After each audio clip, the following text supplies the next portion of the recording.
Pinawi ng Trade and Industry ang pangamba ng publiko at binigyang diin na hindi dapat mag-panic buying ang publiko kaugnay sa krisis na nararanasan sa langis. Ayon sa DTI, umiiral ang SRP Bulletin Guide ng Basic Necessities and Prime Commodities hanggang sa katapusan ng Abril. Naritong balita ni Catherine Landicho. Walang dahilan para mag-panic buying o mag-hoarding ang publiko dahil sapat ang supply ng pagkain sa merkado, yan ang tiniyak ni Trade and Industry Secretary Maria Cristina Roque. Ipinaalala rin ng kalihim na sa bawat grocery at palengke ay merong nakapaskil na bulletin kung saan makikita ang higit na 200 items na maitinak ng presyo ng basic commodities tulad na lamang ng delata, bigas, tinapay, sabon, asukal at iba pa.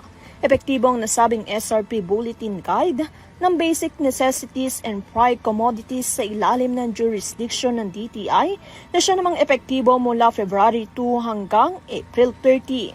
Kamakailan nag-ikot din ng DTI sa ilang groceries sa NCR at nagsuri ko ang mga presyo ng produktong nabanggit ay tama at naaayon sa SRP na inilabas ng ahensya. Para sa RTV News, Catherine Landicho, sumasaludo sa bawat Pilipino.